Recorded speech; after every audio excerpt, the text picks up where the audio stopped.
Vice President Sara Duterte po namimigay po ng bulaklak sa mga lolo at lula noong Valentine's Day. Panoorin niyo po itong video. Namimigay po ng bulaklak sa mga lolo at lula ang Vice Presidente. Nagsisimba. Saang simbahan po pumapasok po yan si Vice President Sara Duterte para manalangin. Samantala, yung mga kalaban niya, imbis na atupakin ang pagsiservisyo sa taong bayan, inaatupak kung paano siya mapabagsak. Di ba? Busy sila sa pag-atake kay Vice President Sara Duterte. Pero ang Vice Presidente, tuloy-tuloy ang trabaho. Pupunta kung saan lugar sa Pilipinas, magbibigay tulong lang o magbibigay serbisyo sa taong bayan na kanyang pinaglilingkuran. Dahil siya ay pinili magiging Vice President, naglingkod po ng tama ang Vice Presidente. Nagtatrabaho ng maayos. Samantala, yung mga kalaban niya, busy kapag aatake sa kanya. Busy kagawa ng paraan kung paano siya mapabagsak. Pero ang Vice Presidente po, hindi po nagpapaapikto. Tuloy-tuloy pa rin ang serbisyo sa taong bayan. Tuloy-tuloy ang pagdarasal.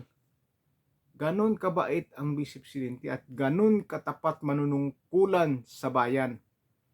Ganon katapat. Kaya kitang-kita po ng taong bayan kung gaano katapat magtrabaho si Vice President Sara Duterte. Ganon po si Vice President Sara Duterte. Kaya minahal po siya ng karamihang mamamayang Pilipino dahil sa kanyang pagsiservisyo ng totoo sa taong bayan. Lalong-lalo na sa mga matatanda. Talagang ginagalang ni Vice President Sara Duterte yan, nirerespeto. Kahit hindi matatanda po. Makikita nyo sa mga video, si VP Sara Duterte, nasa sasakyan yan, pag nadaanan yung mga tao ng sisigawan na tinatawag siya, hihinto yan, makipagkamayan. Ganun kapait ang Vice Presidente, ganun kasimple ang Vice Presidente Sara Duterte. Simple na, mabait pa. Di ba? Napakagalang pa. Ganun ang tipong mga namumuno ng bansa dapat. Ganun ang tipo na lahat ini-entertain. Mahirap man, mayaman. Walang mahirap at mayaman kay Vice President Sara Duterte. Lahat ini-entertain niya. Kinakamayan niya pag tinatawag siya. Ganun kabait ang Vice Presidente. Napakasimpleng babae. Napakasimple. Pero ang nakakabilib sa kanya, matatag, matibay, lumalaban at hindi umatras sa laban o mga pagsubok sa buhay. Napakatatag ang tibay ng Vice Presidente. Kahit gaano karami nang aatake sa kanya, naninira sa kanya, pero nandyan pa rin nakatayo. Tuloy-tuloy pa rin ang serbisyo sa taong bayan. Panay ang dasal, panay ang ikot-ikot sa iba't ibang lugar ng Pilipinas para mamimigay ng tulong o serbisyo. Ganun ang ginagawa niya. Pero yung iba dyan, hindi nila nakikita dahil ang pangapansariling interes lang nila ang gusto nilang pairalin. Ganun po. Kita yung video, di ba? Maraming video dyan si VP Sara Duterte. Lagi po yan pumupunta sa mga simbahan. Pupunta po yan sa iba't ibang sulok ng Pilipinas. Yung mga hindi pa narating ng mga opisyal ng gobyerno doon sa Maynila. Si VP Sara Duterte, nararating niya yan. Kaya bilib na bilib ang sambayan ng Pilipino kay Vice President Sara Duterte. Pinupuntahan yung mga nasa laylayan talaga, yun sa mga sulok-sulok ng lugar sa Pilipinas. Pinupuntahan niya. Lalakad pa yan sa ilog pa yan, kung sa bundok pa yan, lalakarin niya yan. Ganun kabait at kasimple si Vice President Sara Duterte at pinakatapat sa serbisyo o magserbisyo sa bayan. Kaya kapag si VP Sara Duterte maging Pangulo, sigurado po uunlad ng ating bayan. Uunlad po talaga at matutuwa ang sambayan ng Pilipino. Matutuwa po talaga. Makakangiti na naman ulit ang mga Pilipino kapag si Vice President Sara Duterte ang magiging susunod na Pangulo. Pero ang mga kalaban, bisik atake. Lalo ngayon, yung mga kaalyado ni Pangulong Rodrigo Duterte, si Senator Bato, Senator Bungo, Sino pa ba yung mga kaalyado niya dyan? Ayan, mga balita-balita na naman na mukhang magbibigay na naman ng warrant of arrest ang ICC. Kita nyo? Anyan ang flood control project na matinding corruption sa Pilipinas na nagpapahirap sa ating bansa. Pero ang inuuna, ayan, inuuna ng iba dyan, yung mga kakampi ni Vice President Sara Duterte. Dahil may nagpa-file ng impeachment para pag nakarating sa Senado, panalo na sila sa bilang sa boto. Pero dyan pa lang sa Kamara, 50-50 na yan, dahil marami na pong matatakot yan. Marami na pong magdadalawang isip dyan na pumirma para ma-endorse nila yung impeachment complaint doon sa Senado o maakyat sa Senado. Pero lahat ng yan, nung akala ng mga kalaban ngayon, magwawagi sila. Hindi po yan sila magwawagi. Paasa lang kung sa baga, paasa. Na akala nila magwawagi sila, pero pagdating sa dulo, sila pa rin ang talo. Dahil si VP Sara Duterte pa rin ang mananalo. Yan po, mangibabaw po ang katarungan at katotohanan, hindi yung mga gawa-gawa at mga kasinungalingan lang. Saan ka makakita ganyan? Vice Presidente, isang babae. Grabing pag-aatake sa kanya, grabing paninira sa kanya, pero hindi naapektuhan. Tuloy-tuloy pa rin ang pagsisimba, pagdarasal, pagbibigay tulong ng taong bayan. Di ba? Yung iba pa yan, wala na. Panghihinaan na ng loob. Panghihinaan ng loob. Panghinaan na. Susuko na. Pero ang Vice Presidente, hindi. Hindi sa sumusuko.